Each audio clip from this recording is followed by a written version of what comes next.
For the show, right? All right.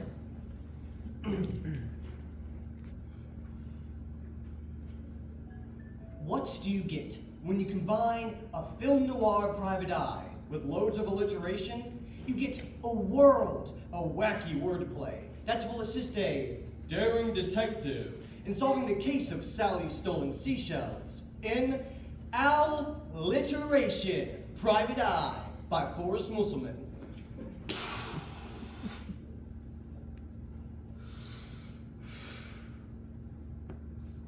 The name's Literation, Private Eye. It was one of those dreary days when she danced into my dark den. One of those dames that deems you look twice, or maybe even 3 times, depending on the angle. She was the epitome of femininity. What can I do for you, sweetheart? For starters, you stop calling me sweetheart. My name's Sally. Sure, Sally. Is there a situation, sweetheart? I detect by your dreary dialogue you don't deal well with women. You want to work or what? Why? People proclaim you're the best private eye in town. Maybe even the state. A state statement is overstated, but still strong. What's your story, sweet Sally? I want to know yours first. Is it true you figured out how much wood a woodchuck could chuck? With luck, yes. So, how much wood could a woodchuck chuck? If a woodchuck could chuck wood, he would chuck. He would.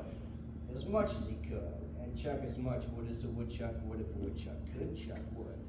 And I heard you helped Betty Botter make better. Yeah, her butter was bitter. So I told her that a bitter butter would make her better. And on the news, it's acknowledged that you knew who shot Ned Knott.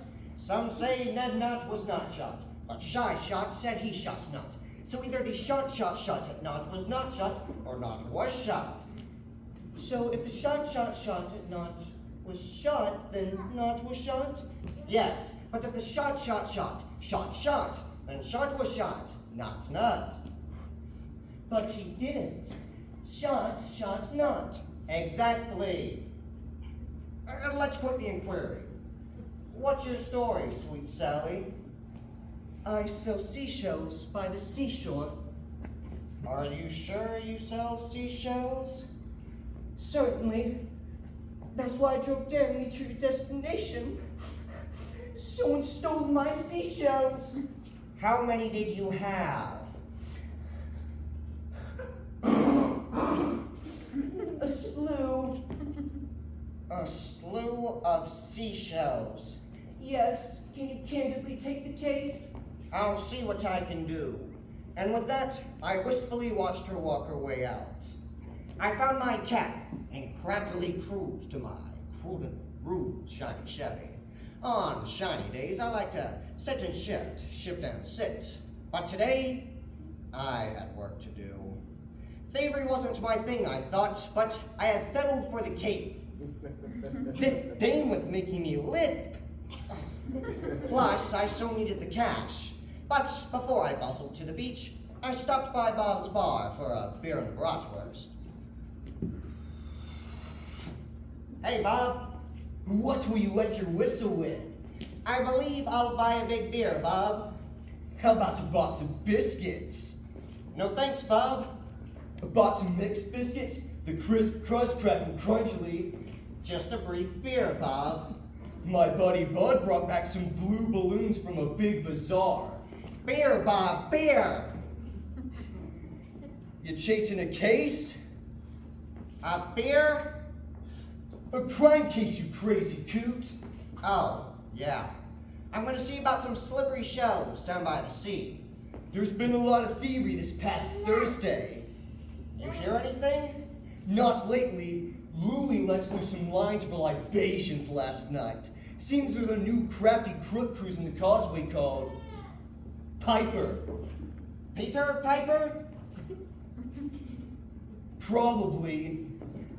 I'd love to listen to the local yokel yodel, but I couldn't contain my cool any longer. So I sped speedily through downtown, making my miles past the mechanic, old Oily Ollie, who oils old Oily Autos. Then I passed Mrs. Smith's fish sauce shop, Sam's shop which stocks short spotted socks and knapsack straps. I finally reached the shore and parked next to 6 slick, slim sycamore saplings. There were plenty of proprietary people peddling their packs of produce by the pounding Pacific. There was lounging Lenny. Lemon liniment? I'll loan you a lovely lemon liniment. There was Tim, the thin twin tinsmith. Suckers, anyone? Who wants to slurp on 6 sticky sucker sticks? I passed by the Bread Bordeaux, where Betty Butters breads bread, chop shops which stocked chops, and then there was Taffy's Cafe. It's Friday. Friday's fare consists of freshly fried flying fish flesh with shredded Swiss cheese. It was so exhausting. I stopped to rest at a shelter with 6 scenic sightseers. I watched 3 gray geese in the gray gravel grazing, some selfish shellfish soaking, 6 slippery sea snails slide slowly seaward, a noise and oyster as 6 sharp, smart sharks swam smugly, sneering, but not nearing the shore. It was then that I saw him, Peter Piper, peddling his produce. Purchase a peck of pickled peppers here. Get your peck of pickled peppers. You Piper, Peter Piper? Possibly. Were you peddling your pickled peppers yesterday? Perhaps. Near Sally's seashell establishment? Preposterous. So you said. I don't perceive what you're proposing, but I suggest you proceed elsewhere. I'm saying you swiped Sally's seashells Thursday, you shamster.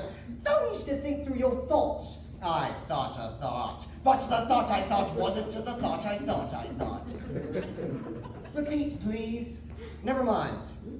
I'd like to purchase a peck of pickled peppers, please. I'm primed to peddle my peppers proficiently. Here you are.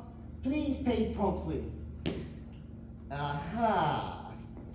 What? Your plural peppers are reposing perfectly on a pretty seashell. Impossible! I'm a proficient professional. It's time to pay the piper, Piper. Impressively strange strategy. And for you, it's turned into a tragedy strategy. Let's go. You've got a lease with the police. You'll never nab me.